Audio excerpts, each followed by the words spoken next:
Hi, and welcome to Noble Character Crafts. My name is Amy, and I am coming to you from eastern Nebraska, where I live with my husband and our 5 children. Today is Saturday, September 12th, 2020. This is a channel all about my crafty life, and today I have crocheting and knitting to share with you all. You can find me online on Instagram at Noble Character Crafts, and you can get in contact with me through my email at noblecharactercrafts@yahoo.com. I will have links to the places that you can find me in the description box below, as well as the show notes for this episode. A huge welcome to any new or returning viewers. Thank you so much for joining me today, and I hope that you really enjoyed this episode.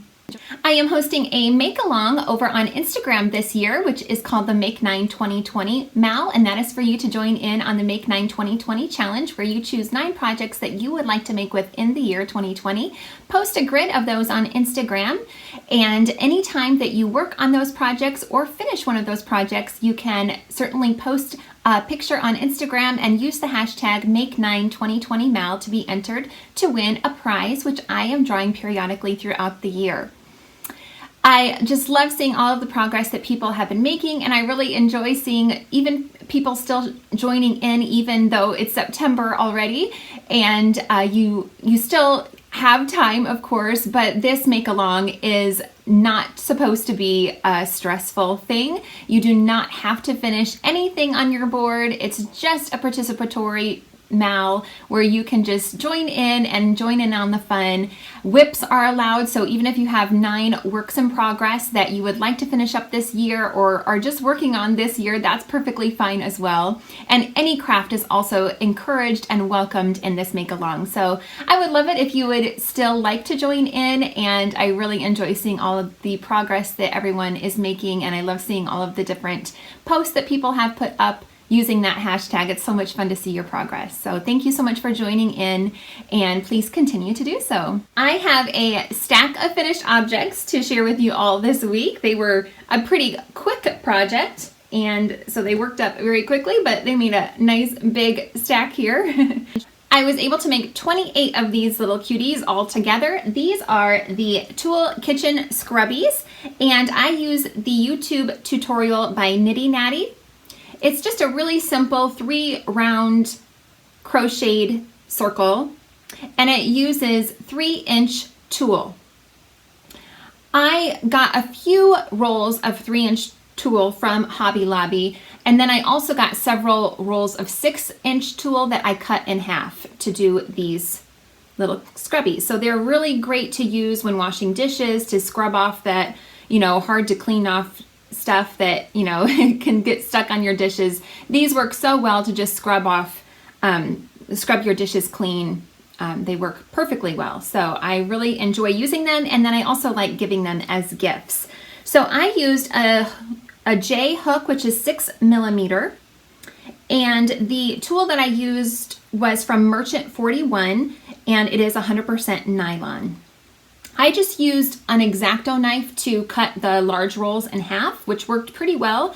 The only problem was with those rolls that I did cut in half, they shed a lot. So a lot of the tulle bits kind of got all over my lap when I was working with them. I first made a few of these back in the beginning of the year, and I was making them indoors, of course, because it was in probably January when I was making them, and I was feeling like the little particles were like getting into I was breathing them in, and it was kind of making me feel like I was needing to cough and things like that. So when I worked up these, I used up all of the tulle that I had on hand, so I don't have any tulle left. I was able to use up all that I have, and I was able to make 28 of them, but I did it out on my porch outside, and so that was so much better. I didn't have any problems at all. I think just because the fresh air kind of helped with ventilating the little particles that were flying everywhere. But anyway, I'm really happy with how all of these turned out.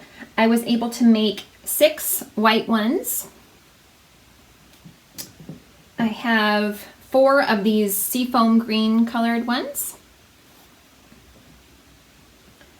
4 of navy blue. These turned out a little bit smaller than the rest. I'm not sure why. I guess this tulle just, it was the same brand and everything, but I don't know if you can tell, but the navy blue are just a bit smaller for some reason, but that's okay. They're still a good size. I have 3 of this silver color, light gray, 4 of this light green, and then I have 7 of like multicolored ones. So I just used up scraps of what was left over to make these that maybe have one color for the first 2 rounds and then a third color for the, or a second color for the third round. And then I have some that I used a different color for each round. I really like how these turned out. I think they're cute with the 3 different colors. So those are all of the little tulle scrubbies I was able to make. So I highly recommend following that YouTube tutorial. It's really well done, as is usual with Knitty Natty's tutorials. They seem to be really clear, I think. And those just, yeah, they just work up so quickly. In fact, I timed myself because I was curious. It took me 8 minutes to make one of them. So super, super quick project. And I had a follow-up question. Last episode, I did a question and answer section at the end of my episode in celebration of my 100th episode. And I had a follow-up question to one of the questions that I answered on that episode. One of the questions I answered was, what is one of my favorite quick gifts to make? And I said dishcloths are my favorite quick gift knit. And they asked, do you use the dishcloths to wash dishes, or is it like a hand towel?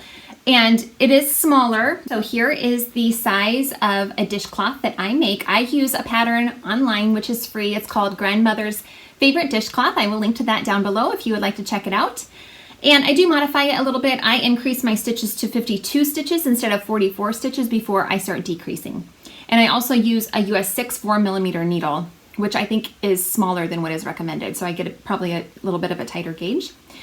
Anyway, so yeah, they are pretty small. I would guess that that's about 8 inches in width. And they're great for using for dishcloths, or they can be used in the shower or bath as well as a washcloth in the bath.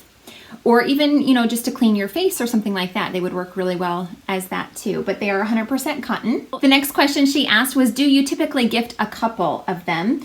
And I usually make a little package like this with 3 colors of washcloths that coordinate together. And then I like to include one scrubby as well. So you can kind of see, well, that's kind of bright, isn't it? But I just tie them together with a little bit of extra cotton yarn, and that makes a cute little gift for anybody at any time, really. They're such a nice little package that people seem to really appreciate and get a lot of use out of. So I love gifting these little packages.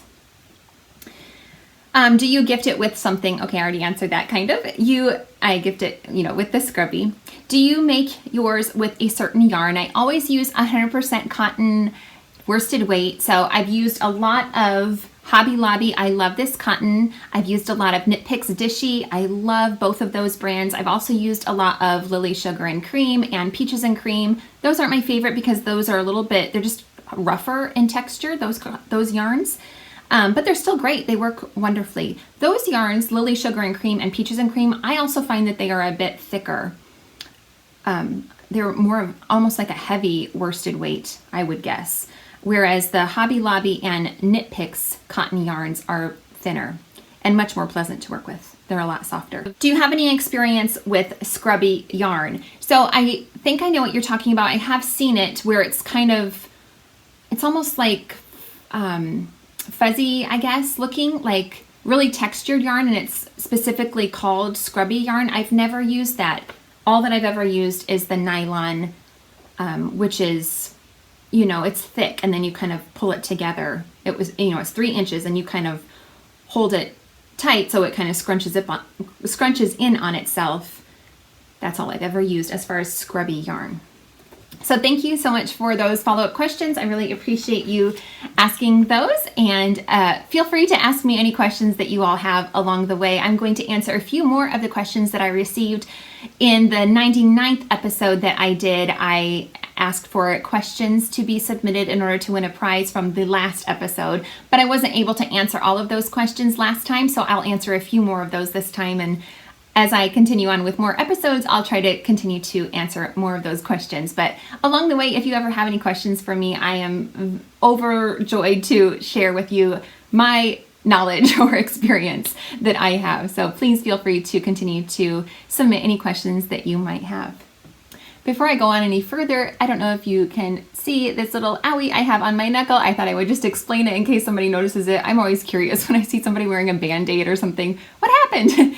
Anyway, one of our silverware drawer in our kitchen broke, and as I opened it, the front part of it fell off and it scratched my hand. So that is what that's from. It kind of has gotten, okay, does anybody else out there, whenever you get a cut on your hands, the first thought is this going to affect my knitting or my crocheting? That's what I think of when I first get a cut. And it kind of does. I have found that the cord on my knitting needles sometimes rubs right there. And so I have to kind of adjust the way I'm holding my knitting needles. But never fear, I'm still able to knit just as much as ever. It hasn't slowed me down. I just have noticed that it does kind of rub on that spot. Okay, on to works in progress. And I have a lot of works in progress. I think 6. 1, 2, 3, 4, 5, 6. 6 works in progress that I would like to share with you all today. So that's a lot for me. And I actually have another work in progress that I haven't worked on, and I'm not going to be showing you that one, but my works in progress are a little out of hand right now. I usually only like to have 3 main works in progress, not counting my Scrappy blankets. But right now I have a few extras, so it is what it is. Before I go on, I should mention what I'm wearing. I am wearing my Centaurea, I believe it's called, a Centaurea sweater by Audrey Borrego. It is a sweater that I test knitted for her earlier this year, but I've never really been able to wear it yet because the weather has been too hot, but we are definitely experiencing fall-like weather this week. It's been rainy and gloomy. You might be able to tell with the lighting that it's just a little darker today. And yeah, it's been like this all week, but we really, really needed the rain, so I'm glad of it. I love the cooler, cozy weather, and so I'm really happy to have this kind of weather, and I'm excited to be able to wear some of my sweaters. I knit this using Knit Pick Stroll in the, I forget what, Sequoia Heather? I don't know if that's right. I don't think that's right. Midnight. I don't remember. I'll put it down below.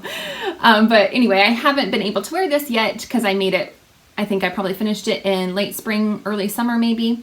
But anyway, it's just a beautiful, it's a beautiful raglan shape. It's got some cable work on the raglan increases and on the cuffs and the bottom ribbing. So I love the detail in this sweater. So yeah, that's what I'm wearing today. So my first work in progress is in this gorgeous butterfly bag that I received from Trisha of Joy in the Stitches. And in here is another sweater that I'm working on and getting really, really close to finishing. I'm super excited about that. This is one of the projects from my Make 9 list, so that's really exciting. I can get these scrubbies out of my way. I have made a lot of progress on this. I think I mentioned last time that I really wanted to stay focused on this project, and I've tried to do that. So last time this is the Ladies Autumn Whirlpool sweater by Natalie Pelykh. And last time I recorded, I was right here where this progress keeper is marking. So I had it's worked from the top down seamlessly. And the original pattern does not have this beading added to it, so I added the beads. The beads that I used were from Bead Paradise, and they are called Gold Lustered Raspberry. That's the colorway of them, and I really like how they look on this yarn. The yarn I dyed myself, and it is in this deep burgundy colorway. It doesn't show up true to color on screen. It's much brighter on screen than it is in real life. It's more of a deep wine color in real life. But I'm really, really happy with how this is turning out. The yarn I'm using is fingering weight 100% non-superwash fine merino wool.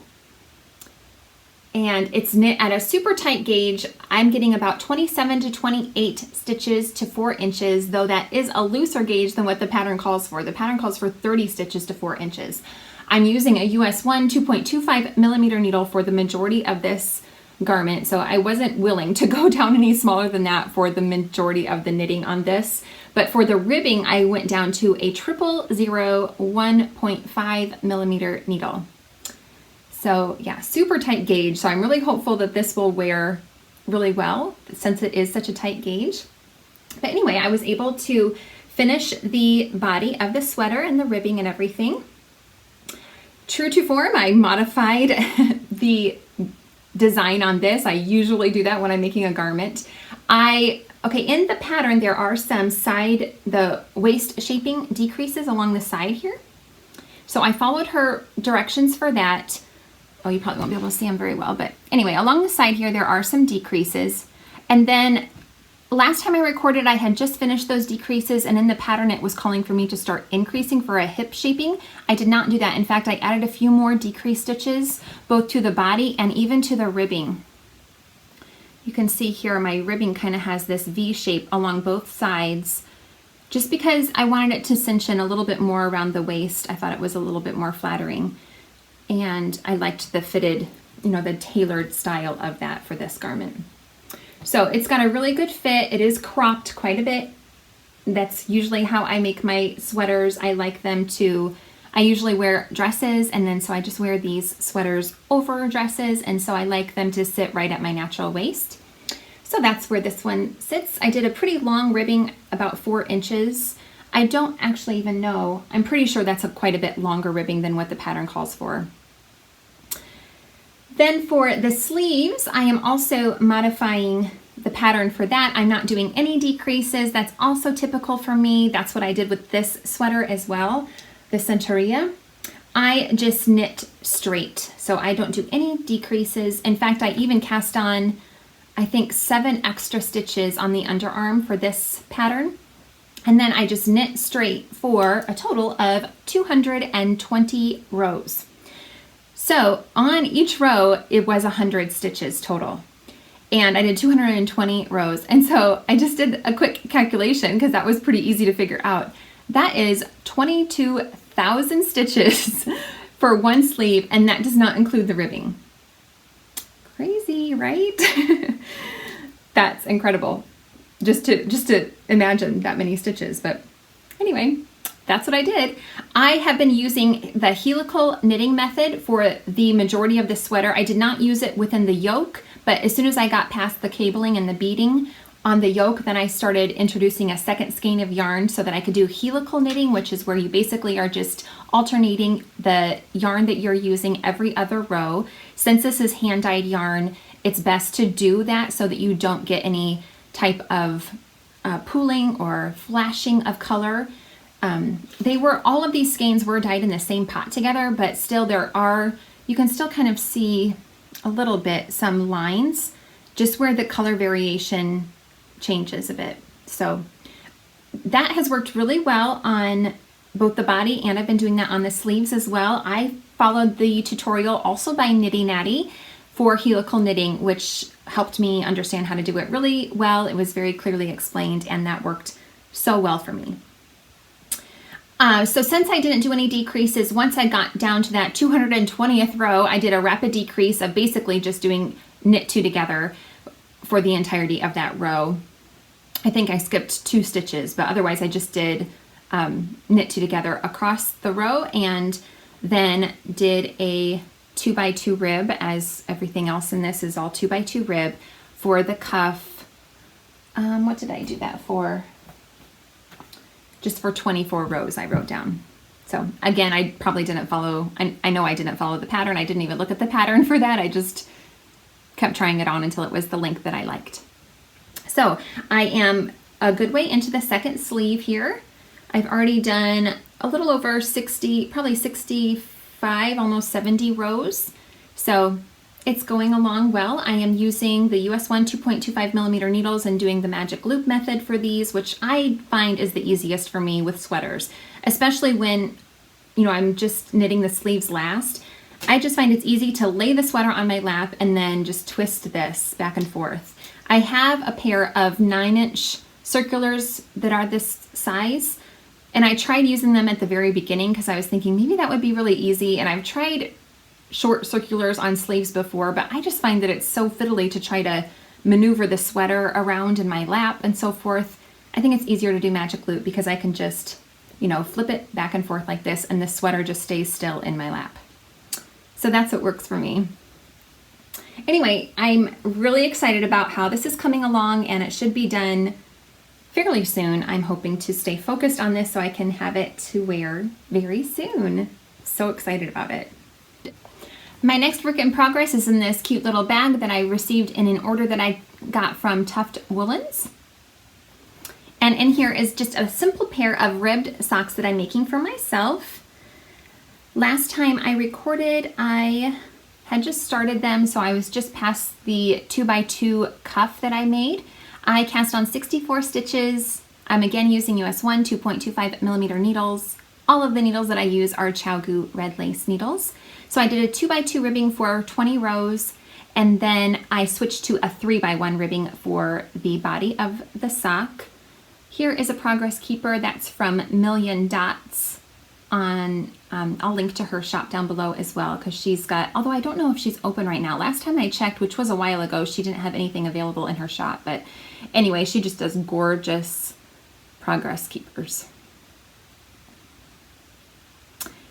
And so I've been able to finish the leg of these socks. I don't know how many rows I did. I just knit them until I got to the end of this stripe, and I thought that was long enough. I like my socks pretty long. I did a slip stitch heel flap for the heel using, the main yarn I'm using is Patons Kroy in the Brown Rose Marl colorway, which is fingering weight, 75% washable wool and 25% nylon. And then for the heels, I used Knit Picks Stroll Tweed in the Oyster Heather colorway. This is also fingering weight, 65% superwash merino wool, 25% nylon, and 10% Donegal tweed. And that's what I used for the heels. I thought that color was nice and neutral enough and blended well with the other colors in the yarn. I always like to use a different kind of yarn or color of yarn for the heels when I have any kind of striping yarn for socks, just so it doesn't break up the striping as much. That's my preference. And I'm knitting these 2 at a time, top down, obviously. That's my favorite way of knitting socks. So yeah, I just started the gusset decreases, and these are a great project to take on the go. They're super mindless. Actually, I think this is the first time that I've ever been able to knit mainly the heel. It's always been the trickiest part. This is the first time I was able to do the heel without looking at any instructions. So that was great. I always use the heel and toe pattern from the Crazy Sock Lady Designs patterns. Those are my favorite, and I just always follow her heel instructions and her toe instructions. So that's what I did for this heel, but I finally got it memorized. I don't have to look at the pattern anymore. So that was exciting. So anyway, I really love the colors in this colorway, and these will be a great, sturdy, warm, cozy sock that I will love having in my sock box. My next work in progress is being held in this gorgeous bag from Tanny Casey. And there is a pin on there, which is a row counter from Twill and Print. It says one more row. No, just one more, and it has a row counter down here. You can change it with these dials on the sides. I'm not using it right now, so it doesn't matter if I change that. But it a lot of times comes in handy. This is another project from my Make 9 list. This is the Kimba shawl by Ambah O'Brien. And I am really enjoying working on this project. I haven't shown this on an episode in a few, it's been a few episodes since I've shown this project. I hadn't worked on it for a little while, but I am so pleased with how it's turning out. It is on a pretty short circular needle right now, so I can't spread it out all the way, but it is knit from the top down. And the first big section was a lot of garter stitch with some short row shaping.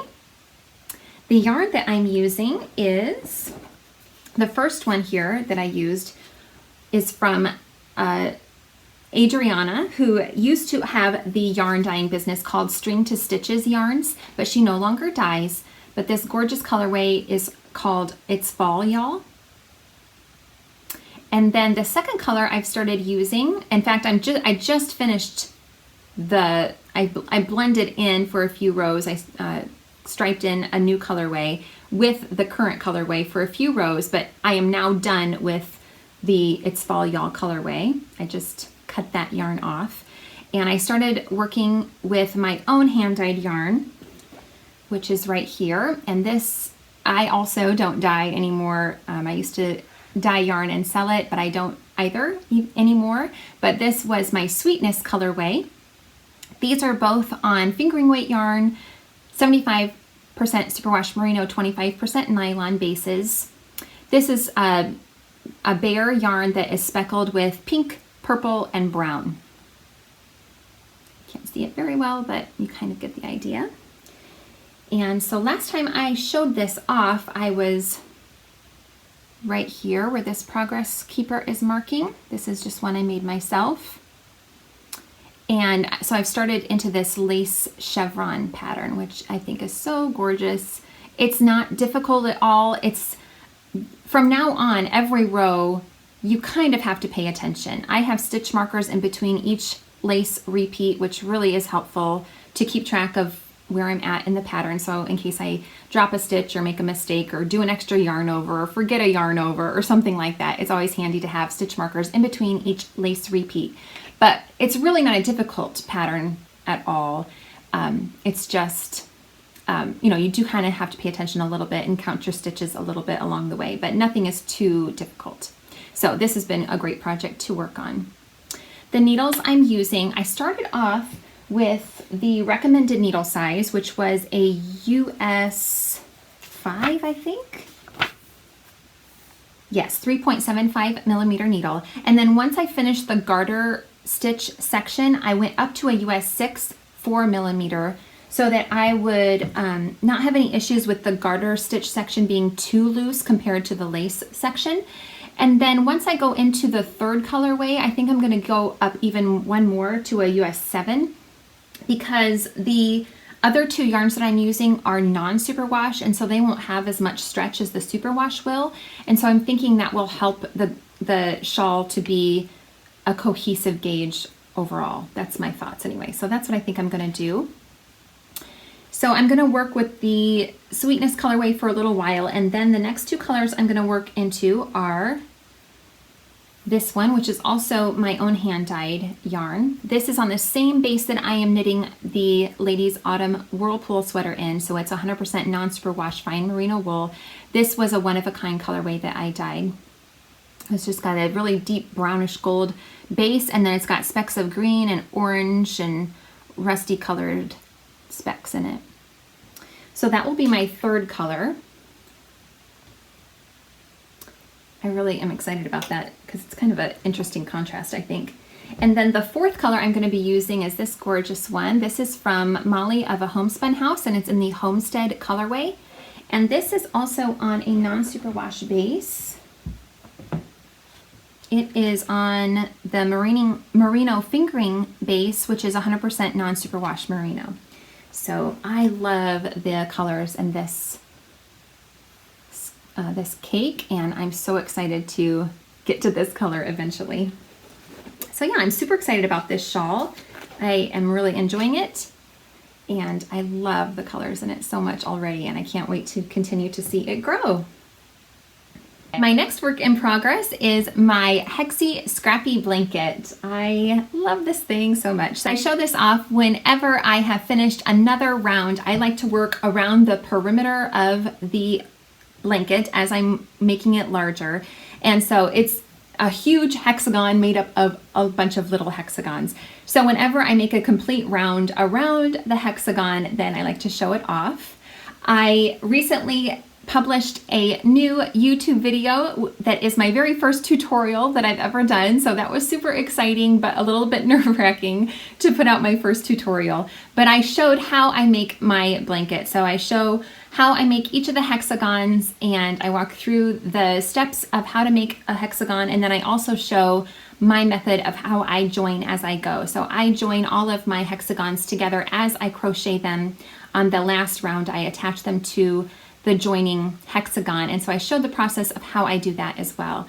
I really want to thank everybody who has left me positive feedback. I was, again, so nervous about putting out my first tutorial. I was afraid that it wasn't going to be clear or understandable, but so many people have left me feedback saying that it is very clear, and they've been grateful for me putting that out. And so I'm just so happy that you all have appreciated it and it seems to be helpful. So, and a few people have said that they're starting one already, so that's super exciting. I just really am happy about that.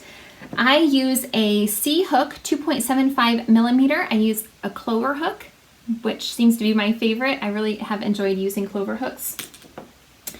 And I use fingering weight yarn for this project. It's all tiny, tiny little tidbits of yarn that I have left over. It takes the tiniest bit to do one of the rounds of this hexagon. Of course, I will link to my tutorial in the description box below in case you would like to see how I make these, but I absolutely love how this is turning out. I'll go ahead and stand up so you can see it in its entirety. Here we go. I love how it's turning out so much. It's getting really big. It can cover up my lap now when I am working on it, which is so wonderful. I love the colors and how cheerful it looks. I am not very picky with what colors I put into this. As you can probably plainly see, everything goes into this. The only thing I try to do is when I'm picking out colors for each hexagon, I try to pick 3 colors that I think look nice together, and then I also try to make sure that I don't have similar colors right next to each other in a joining hexi or even nearby. I kind of try to spread out the colors as much as I can. But I'm really loving this. I currently have 13 hexagons along each side. I'm going to do one more round working around the perimeter, and then that'll make 14 on each side.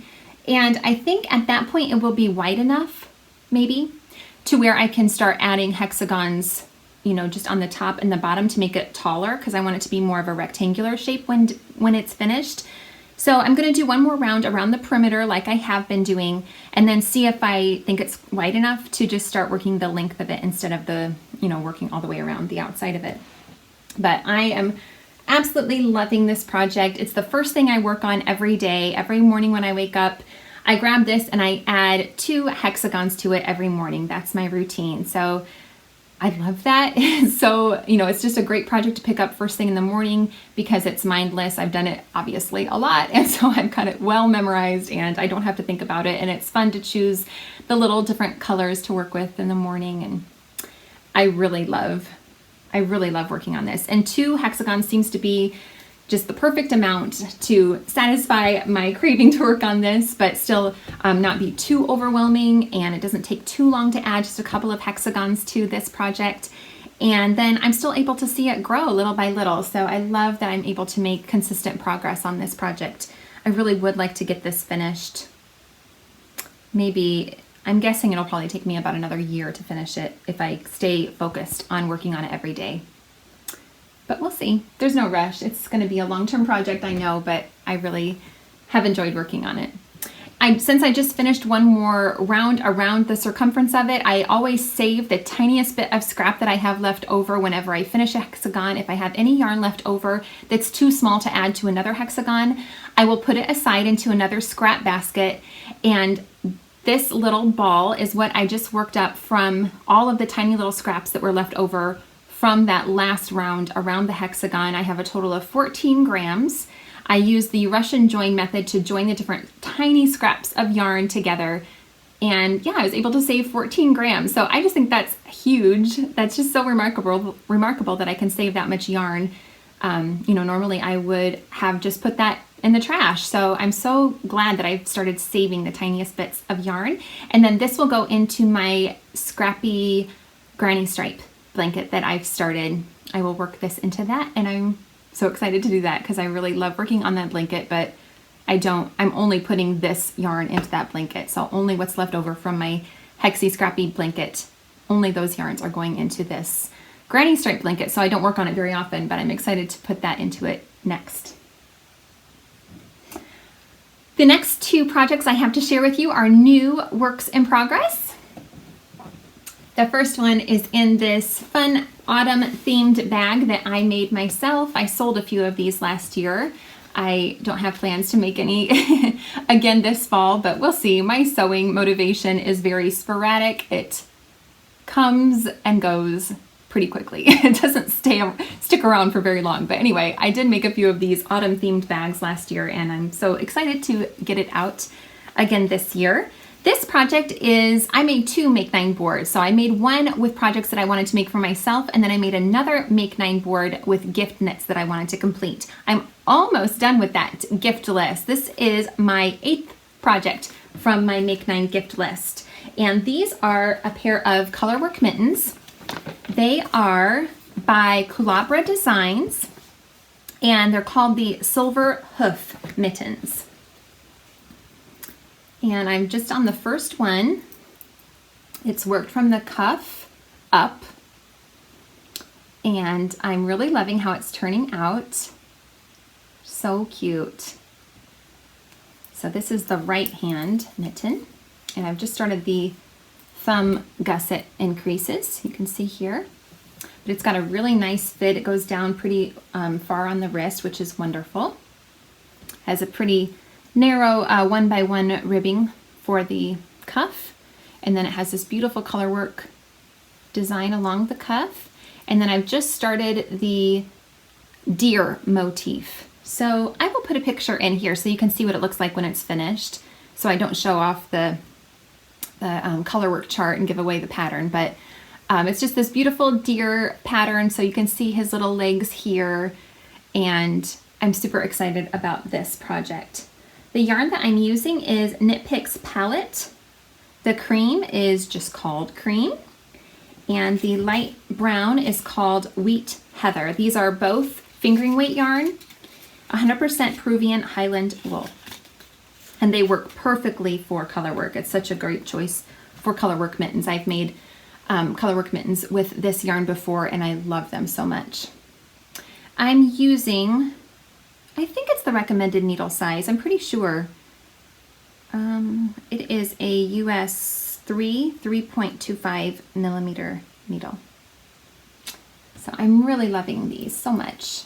I love color work. It's so much fun to work on. I absolutely love the rhythm of working on color work, and how I just love seeing the design form in front of my eyes. It's so much fun. So I'm so happy to have a color work project on the go again. My last work in progress is kind of an exciting one for me. A few weeks ago, I was looking at this blanket that I have from my grandmother. Last time I recorded, I mentioned that my father's mother, my paternal grandmother, crocheted. She always crocheted. I didn't happen to learn from her, but I love the fact that she crocheted, and now I crochet as well. Anyway, I have this Scrappy blanket from her that I wish I knew what year it was made, but I know it was made many, many, many years ago.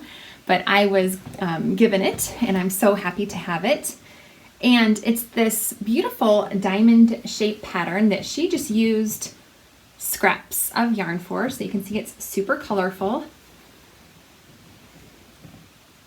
And along both ends, it has this fringe. And so I was just looking at it one day and studying the stitches. I thought it would be fun to replicate this pattern. So I counted up the stitches, and I looked at the stitches really hard to try to figure out how that pattern was made. And I got a general idea of how I thought it was worked up, but I thought I would just go online and try to find it. And I did. It is called, I found it on a blog, a free, it's free access to get this pattern. It's called the Navajo Diamond Afghan. And the pattern I found is by Hook and Loops. She has a video on that blog post as well that shows you how to make this pattern, so that's wonderful. It is a really interesting construction. You work only on the right side. So you work a right side row, you cut your yarn, which makes the fringe. So every round you're cutting your, or every row you're cutting your yarn, and then you go back to the beginning of the row and you only work on the right side. You're working single crochet stitches, US terms, and you're working into the back loop only. And so that makes a bit of a ridge along the front here. You can see this ridge, and that's where you work this double crochet stitch. You work down a few rows into that little ridge stitch in order to make this diamond shape pattern, which I just think is so much fun. And I really love how it looks. So I have started one of my own. So anyway, I had thought of wanting to make this blanket already. And then I had a little episode at my house. I have an unreasonable fear of bats. I am just absolutely terrified of them. I can't control myself when I have an experience with a bat in my home. I just completely, I can't handle it. I don't know, it scares me so much. And I know it's unreasonable. I know I'm absolutely ridiculous, but I just get overwhelmed with fear. It's ridiculous. But anyway, a few weeks ago, we were doing schoolwork. I homeschool our children. We were doing schoolwork at our dining room table as usual. My youngest son had already finished his work, and he was just walking through the house, and he goes over by our stairs that are near our front door, and he says, "Mom, there's a bat sleeping on the wall." And I was like, "What? What are you talking about?" And so I go over there very, tentatively, and sure enough, there is a bat up in the corner of our entryway. Oh my word. Even now it just brings tears to my eyes almost, because it's just so, I can't stand it. Anyway, so I ran out to the porch, and I did not leave the porch. I did not come back in the house. My kids were not afraid of it at all. They were like, "Oh, Mom, it's cute. It's fine." And I was like, "Okay, well, you can go in there and get a snack if you want, but we're doing schoolwork out on the porch now, and I'm not going back in until the bat is gone."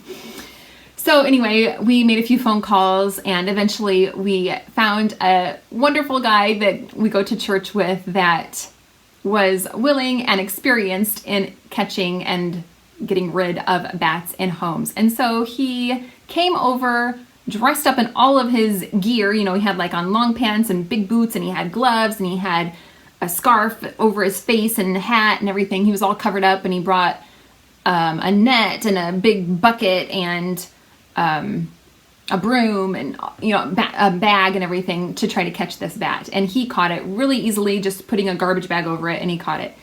Anyway, so after that, I was of course so grateful for him getting rid of it. And maybe you know this already, but my initial reaction is when somebody does something nice for me, I want to make them something as a thank you. And so I thought, perfect, I will make them this blanket that I wanted to make anyway. So I have started making a blanket for this gentleman and his family. He has 4 children and is married, and so I thought it would be a nice gift to give to them. So I have started working on this blanket, and I am absolutely loving it. So you can kind of get an idea of my color scheme. Then I'm using a bunch of, if you've watched before, you know that I recently finished a blanket, a large blanket that I made for my brother-in-law's family, which they received and were so grateful for, by the way. And I used up a bunch of scraps of yarn, worsted weight, 100% acrylic yarn, this all is, except for one, which is a bulky weight yarn. Anyway, I'm using some of those same colors that I put into this blanket, but I did go and get a few new colors to add to this blanket, because since I made that huge blanket, I really didn't have a ton of 100% acrylic worsted weight yarn, which I just think works well for a blanket that you're gifting to, so that it's just easily machine washable. It's just, I think, the best option. So I'm using a ton of yarn again, like I did on the last blanket that I made. The main color that I'm trying to use up that I have a ton of is Vanna's Choice, which is Lion brand, and it is in the dark gray heather colorway. I have, I think, at least 8 skeins of this yarn. So I'm trying to use up this for the most part. And then I also have this yarn, which is the one bulky weight yarn, or I guess I have another one of this brand that I might be putting into this blanket as well. But this is the other colorway, and this kind of was the main color that I was getting my color scheme from for this blanket. So it has these beautiful, rich orangish, you know, burnt orange colors and this teal and brown throughout it. And I just really love this. This is a discontinued yarn. It's called Tweed Stripes from Lion brand. And this one is in the Woodlands colorway. I have another one that I used in the last blanket I made that I might be putting into this blanket as well. But this is a bulky weight, but I don't find that it makes much of a difference with the gauge if you add in bulky weight with worsted weight. It worked well with the last blanket I made, and I think it'll be fine with this one. So I cast on, as the pattern on the blog calls for, I cast on 246 stitches to start. I had a problem with that first, I don't know, foundation row being a little bit too loose. So I ended up ripping it out to start when I first started and trying again. It's still a little bit looser, I think, than the rest of it, which you would think after so many, I've been crocheting for, I think, 20 years or something like that. So I should be able to get the hang of making the right tension on my foundation row, but it's still a little bit looser than the rest of my stitches. But I also was having some issues with the ends curling up, like on right here. This was really curling up right here, or maybe it was the other side, but yeah, I guess it's still curling just a tiny bit. Not too bad. I ended up steam blocking this to see if I could get it to lay flatter, and that worked so well. I have really enjoyed how steam blocking acrylic yarn works. It really makes such a difference. So I did do that for this little piece that I've already made to make sure that it would lay flat after steam blocking it, and it seems to have worked really well. So I'm following kind of the same pattern that my grandmother did. She used black on these skinny stripes, and I'm using a lighter color, but it's a bit different than what the pattern on the blog calls for. But basically you do one skinny stripe and then 3 colors that are 3 stripes each. So that's the pattern that I'm following. And that kind of gives it kind of goes along with the diamond. That way the middle stripe on the diamond is a skinny stripe, and then the end stripes are both skinny as well. I really like the looks of that. So that's kind of the pattern that I'm following as well. I'm using an eye hook, which is 5.5 millimeters. I don't know where mine went. I had it here, I thought, but anyway, it's a clover hook too. I don't know, I misplaced it. It's around here somewhere though, but anyway, you don't have to see my hook. I am just really enjoying working on this, and the fact that I'm working on it after I know that my grandmother made this pattern a lot of times. I know she worked this pattern up lots and lots of times. I just happen to have this one Scrappy blanket of hers. And anyway, it just brings joy to me knowing that my grandmother worked this pattern so often, and now I'm doing the same pattern. And I love making things as gifts for people. So anyway, I'm really hopeful that this gentleman's family and he will all love it, this blanket, when it's done. So this is the length, by the way. I'm working on the length of it, and so I started with the length of it. The fringe goes on the top and the bottom of the blanket. So as I'm working it will get wider. Loving it so much. I will list in the description box below all of the yarns that I've used so far instead of going through them individually, but I got quite a few new yarns from Hobby Lobby. So there's a lot of Hobby Lobby I love this yarn that I've worked into this already. Okay, I'm going to go on to a few of the other questions that I received in my question and answer segment. So the first one is, how did you meet your husband? So that's kind of a fun story. I was working, well actually this kind of goes along with one of the other questions that I got in this. I tried to sort these into kind of categories. I'll go ahead and answer this one first because it just makes a little bit more sense. What did you do before having your children and moving to the farm? So before I moved here, I lived in eastern Iowa. This might be another question down the road. I lived in the town of Marion, or the city of Marion, which is like connected to Cedar Rapids, if you've heard of that town. That's where I grew up, was in Cedar Rapids. Basically, I moved there when I was 10 years old. And my family, all the rest of my family lives in that area still.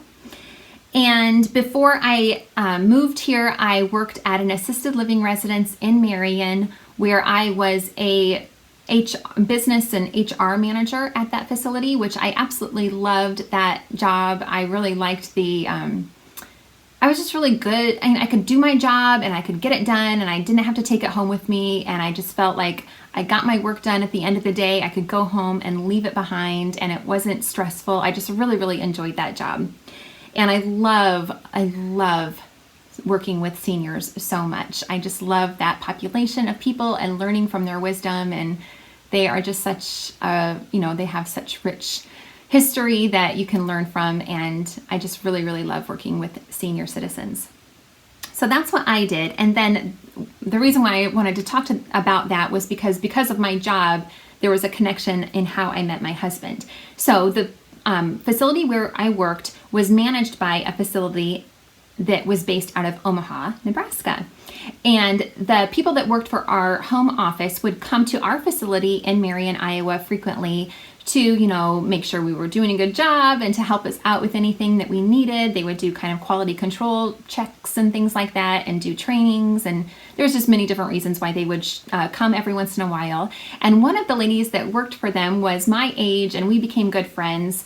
And she a few times had said that she had a friend that she really thought that I should meet, that she thought we would get along well together. And after, it was over a year before we ever actually met. My husband's name is Chris, so before I ever met Chris, but actually the first time that we met, this girlfriend's name was Lisa. And I had just come out here to Omaha for a training for a new payroll system or something like that. And when I was here, she said, I still think that you should really meet my friend Chris. I just think you guys would so hit it off. And like I said, it had been over a year since she first mentioned that. And I finally was like, okay, yeah, maybe I should meet him. And she said, you know what, in a couple of weeks, I'm having a housewarming party because she had just moved to a new house. And Chris is having a bonfire party over at his farm. You should come back and come to both my party and his party. So I did. I was so nervous and so like, what in the world am I doing? I'm driving, it's a 4.5 hour drive out here. What in the world am I doing going out here to meet this guy? This is so weird. And coming out here to this farm, this is where I came. This is where we first met, was the farm where we now live. It's like way out in the country, way out, like over 5 miles out on gravel road. It was dark before we ever came here because it was a bonfire. So it was at night. It was a bonfire party. And so anyway, it was so dark and it felt like we were just driving out in the middle of nowhere forever. I was like, oh my word, what am I doing? I was so nervous.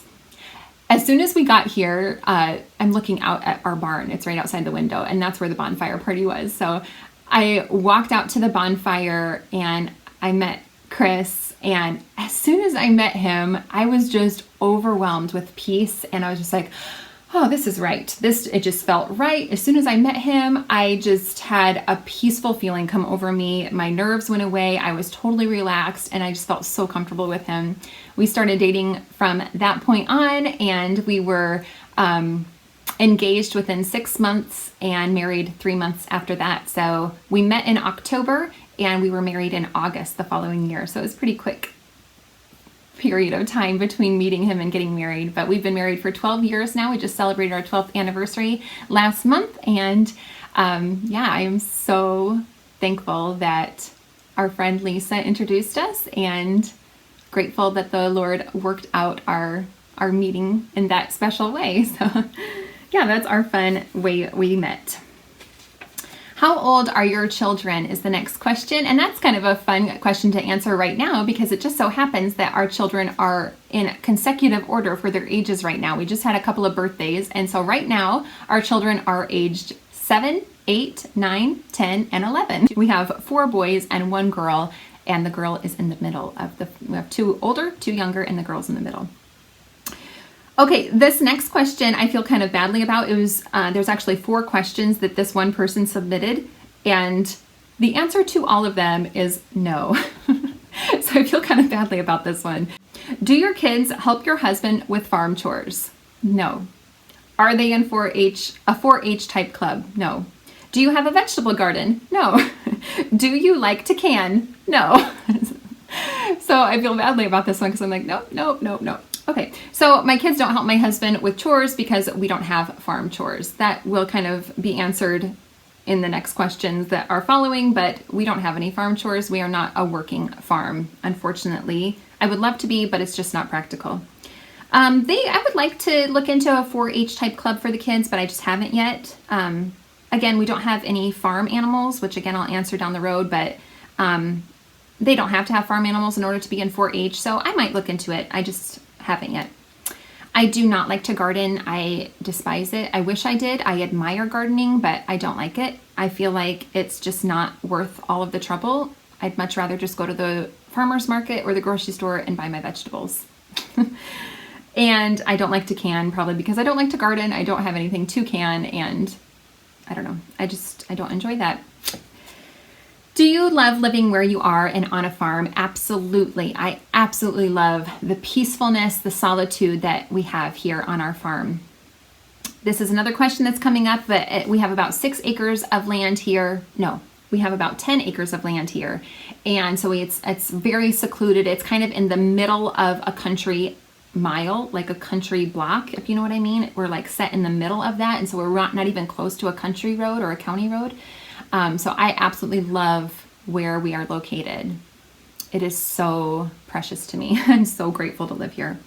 How long have you lived in Nebraska? So I moved here right before we got married, 12 years.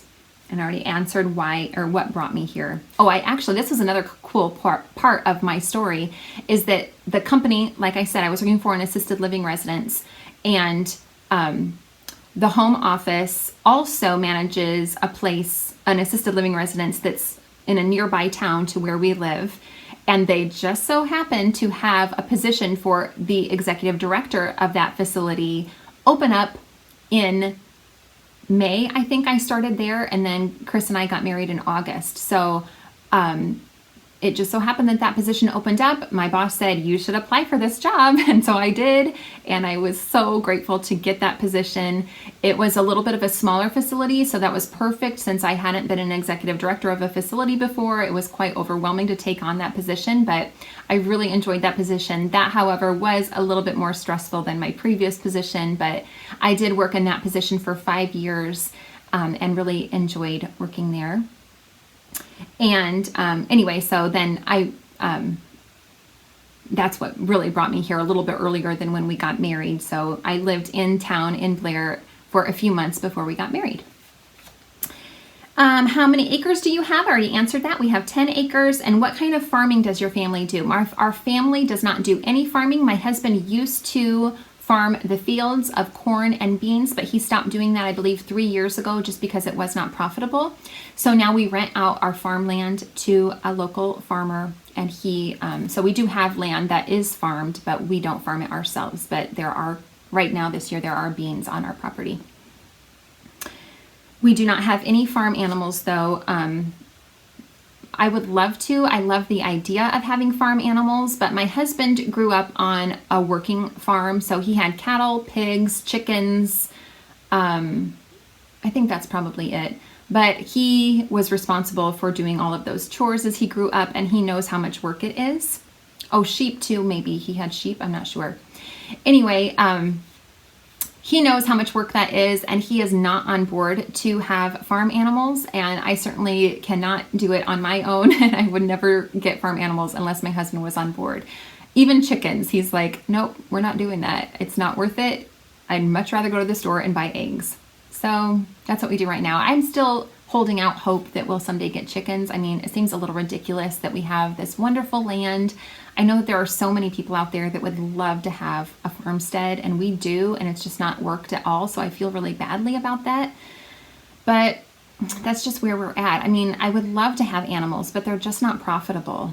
It would be a hobby if we wanted to do it.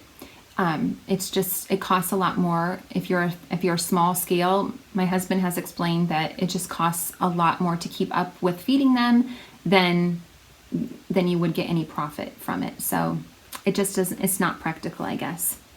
Where and why is your favorite spot on the farm? I would have to say my front porch. We have an east facing porch that I love spending time on. It was actually closed in when I moved into this home.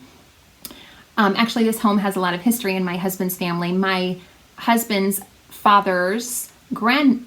my husband's dad's mom and her family lived here, and she raised 6 of her 6 sons in this property. So my husband's dad grew up in this home, and then my husband bought it from his grandparents back in the early 2000s. Anyway, the porch was closed off when I moved here, and I took off the walls and the screens and just opened it up so it's an open porch, and it faces east, and so it's beautiful to sit out there in the morning and watch the sunrise. There's a great view to the east, which I show at the beginning of my episodes a lot of times, so you've probably seen that view to the east looking over the farmland. Is the barn on your property? Yes, it is. It is empty. It is old. It needs some repair. I'm hoping that it doesn't fall down. It's not that bad, but it does need a lot of work, and of course it's very expensive to keep it up. It's leaning a little bit. There's some broken windows in it. Right now the hayloft door has fallen down, which is really, really heavy and hard to get back up, and so it's hanging down right now. Anyway, I love that barn, and I hope that it lasts a long time. I've already answered, do you have a farm or animals? We only have 2 farm cats. That's all we have. So yeah, that's it. I love the idea of having farm animals, but it's just not practical. Did you grow up on a farm? I did. Until I was from infancy until I was 10, I lived on a pig farm. That was also not my family's farm. However, we rented that property from a farmer, and he just happened to keep his pigs on our land, on the land where we lived. So I had experience being around pigs when I was little, and really loved that. But then when I was 10 years old, my parents were divorced, and my mom and myself and my 2 brothers moved to Cedar Rapids into the city. So what do you all raise on your farm? Only children. We have 5 kids, and we love this land for that sake. Yeah, I've already answered that one. Oh, this one is referring to a little clip that I put at the beginning of probably episode 99, showing a tree frog climbing up a tree, and somebody asked, does the frog have a name? No, it's not a pet. It was just a wild tree frog that we happened to see, and I took a video of it. There are tree frogs around here in the summertime, and they're really fun to see. What is your favorite thing about living in the state of Nebraska? Well, it's very similar to living in Iowa, I guess, but I suppose I've already kind of answered that. I just love the quiet, the peace, the solitude that we have out here on our farm. I love living in the Midwest. I've always lived in the Midwest, except for a couple of years when I lived overseas, but I love the Midwest. I love the values and the hardworking ethic, I guess, that you see in the Midwest a lot, and I love the farming community that we live in. What is your favorite color? Purple is my favorite color. I really love I love rich jewel tones in general, but a deep, rich purple is my very favorite. If you could live or visit anywhere in the world, where would that be? Well, if I could live anywhere, I would pick here. This is my favorite place, I think. I mean, I haven't visited too many places worldwide. I did live in Istanbul, Turkey for 2 years right after I got out of college. I've visited a few different countries in Asia and Europe, which I really enjoyed, but I would not want to live there. I love living here. There's lots and lots of places I would like to visit. I would love to visit Northern Europe. I've never been to Northern Europe, in the Scandinavian countries, and I would love to visit Germany. That's where a lot of my heritage is from. And then I could visit Anna of Anna Knitter. I'd love to visit you, Anna.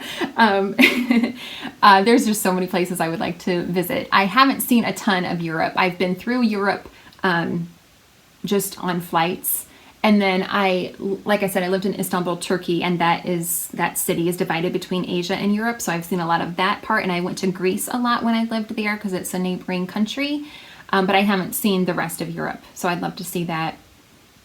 There's so many places I would love to visit throughout the world. But I think I mentioned last time that my husband is not a huge traveler. He's not interested in traveling very much. So we'll see. I've told my kids once they're grown, we can go on trips together, just me and the kids. What is your favorite place you visited in your life? I would probably say Istanbul, Turkey. I didn't really visit there. I also took a bus trip. When I lived in Turkey, I took a bus trip with some girlfriends through Greece. So we visited Athens, Corinth, Thessalonica, I think, Philippi maybe, I don't remember. There was just a lot of cities that we visited along the way, and our final destination I think was Corinth, and then we came back. Athens was a super cool city to visit. What do you like to do besides yarn and fabric related things? So I love to bake. I really enjoy baking. I love spending time with my kids. Yeah, I do play the guitar once in a while. I'm not really into it a lot. I just do it once in a while. What do you like to do besides yarn? I like to do things with our family.